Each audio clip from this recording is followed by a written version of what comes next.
Take a slow breath. Let the weight of the day soften. Here, in this quiet corner of words and wonder, stories unfold like incense in the dark gently, without force. If you find yourself drawn to truth wrapped in human longing, you're in the right place. Subscribe and let the stillness speak. In the dim glow of a city apartment, Clara sits cross-legged on her couch, her phone screen casting a cold blue light across her face. It's 2 a.m. and the world outside is asleep, but her mind is restless.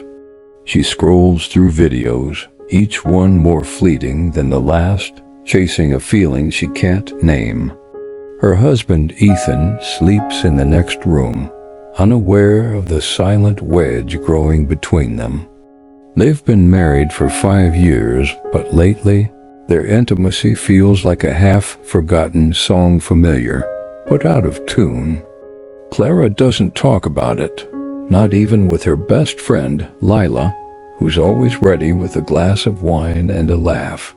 But tonight, as the screen flickers, Clara feels a pang of something deeper than guilt. It's as if some ancient weight, some unseen thread from a life she can't recall, is pulling her away from the present. Ethan, too, carries his own secrets. At work, he's the charming marketing exec, always quick with a smile. But in the quiet moments when he thinks no one's watching, he escapes into his phone, into fantasies that feel safer than the real thing. He loves Clara, or at least he thinks he does, but their bed has become a place of distance, not connection. He doesn't know about Clara's late-night scrolling, and she doesn't know about his. They're 2 people orbiting the same space, bound by love but tethered to habits they can't seem to shake. Across town, Lila is having her own struggles. She's been seeing Marcus, a co-worker with a sharp wit and a dangerous smile. Their relationship is new, electric, but already fraying at the edges.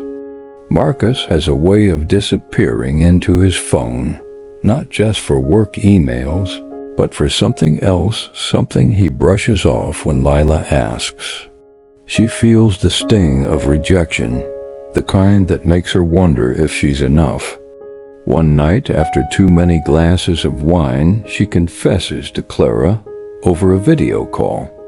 "It's like he's somewhere else, even when he's right next to me," Lila says, her voice cracking.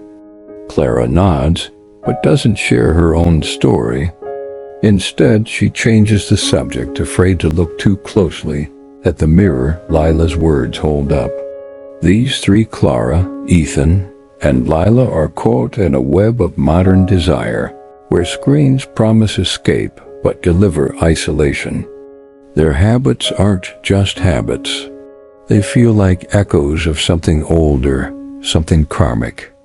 In Buddhist thought, karma isn't just cause and effect, it's the momentum of past actions shaping the present, sometimes across lifetimes. What if Clara's late-night scrolling, Ethan's secret fantasies, and Lila's chase for Marcus's attention are tied to patterns they don't even know they're repeating? The Buddha taught that craving tanhei is the root of suffering.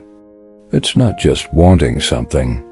It's the endless hunger for what's out of reach, whether it's a perfect moment, a perfect body, or a perfect connection. The morning light filters through Clara and Ethan's apartment, but the warmth doesn't reach them. Over coffee, their conversation is polite, mechanical plans for the day, a reminder about groceries. Clara notices the way Ethan's eyes linger on his phone, but she says nothing. She's no stranger to the same pull. At work, she's a graphic designer, her days filled with color and creativity, but her nights blur into a haze of endless content. It's not just the explicit videos. It's the stories, the fantasies, the promise of something that feels alive in a way her real life doesn't.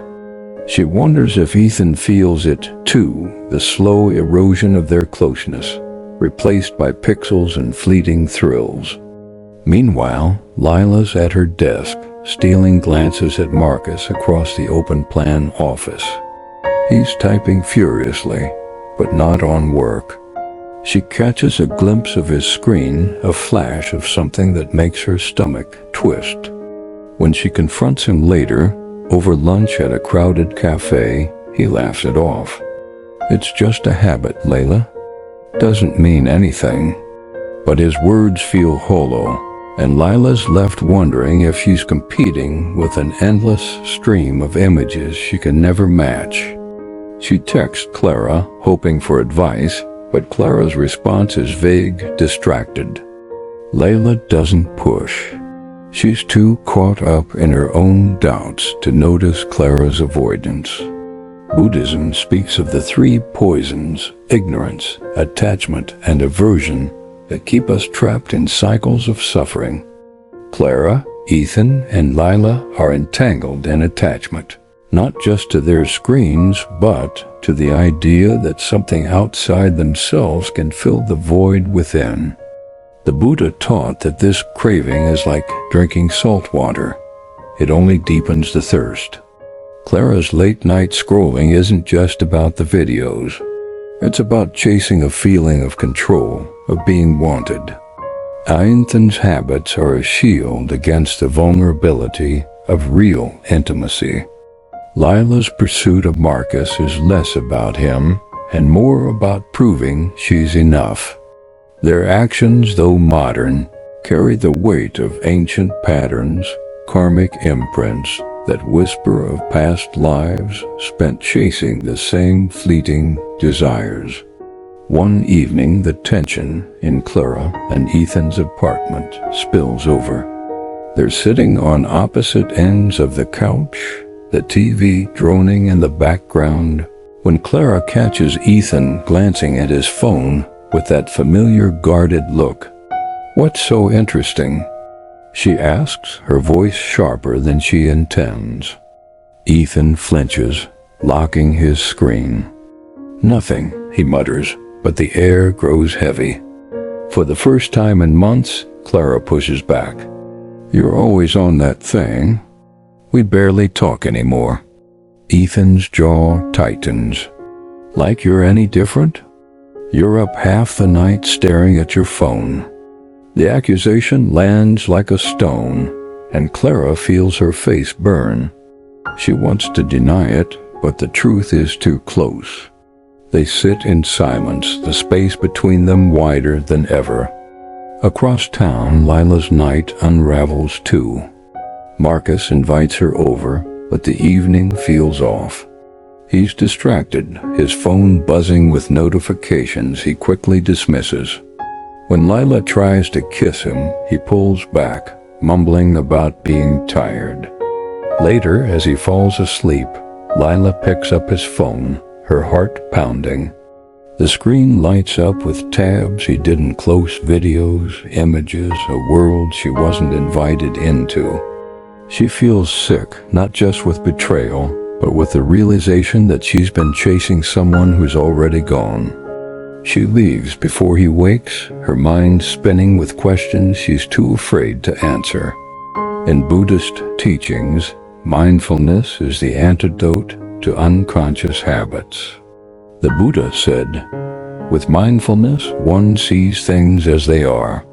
Clara, Ethan, and Lila are caught in a fog of unawareness, their actions driven by impulses they don't fully understand. Their habits may stem from karmic seeds, past lives of indulgence, avoidance, or unhealed longing, but the present offers a chance to break the cycle. The first step is to pause, to notice the pull of craving without giving in. Clara could turn off her phone and sit with the discomfort of her loneliness. Ethan could face the fear that keeps him from reaching for Clara. Lila could ask herself why she clings to Marcus's approval. These small acts of awareness are like cracks in a dam, letting light through. The weeks that follow are a quiet unraveling. Clara starts noticing the patterns in her nights, the way her hand reaches for her phone almost instinctively, the way her heart races with a mix of excitement and shame. One night, instead of scrolling, she sits in the dark, breathing slowly, letting the urge pass like a wave. It's uncomfortable, but there's a clarity in it, a sense of reclaiming herself. She starts small, leaving her phone in another room, lighting a candle, writing in a journal about the ache she feels. She doesn't tell Ethan, not yet, but she feels a shift, like a knot loosening inside her. Ethan, too, begins to question himself. After their fight, he catches himself reaching for his phone at work, not out of desire, but out of habit. He thinks about Clara's words, about the distance between them. One morning, he leaves his phone in his bag and takes Clara's hand at breakfast. "Can we try something?" he asks softly. "No phones, just us for one night." Clara hesitates, then nods. That evening, they really talk for the first time in months. It's awkward, halting, but it's a start. They share stories from their early days, laughter breaking through the tension. It's not a fix, but it's a step toward rebuilding. Lila, meanwhile, pulls back from Marcus. She spends evenings alone, not to punish him, but to understand herself. She starts meditating, guided by a simple app that teaches her to focus on her breath. In those quiet moments, she sees her craving for Marcus's attention for what it is, a need to feel whole. She writes him a letter she never sends, pouring out her hurt and her hopes. Slowly she begins to let go, not of him entirely, but of the version of herself that needed his validation. She texts Clara, suggesting a coffee date, and this time, Clara opens up. They talk about their struggles, their screens, their fears. It's raw, unguarded, and it feels like coming home. Buddhism offers practical tools to break free from karmic cycles. The Noble Eightfold Path emphasizes right intention, right action, and right mindfulness. Here are 3 ways to address habits like Clara, Ethan, and Lila's. First, practice mindful awareness. Notice the urge to escape into screens without judgment and choose to pause instead. Second, cultivate connection. Replace virtual distractions with real conversations, even when they're hard. Third, reflect on impermanence. Remind yourself that cravings, like all things, pass. These steps don't erase the past, but they plant new seeds for the present, loosening the grip of old patterns. If something in this story stayed with you, don't keep it quiet.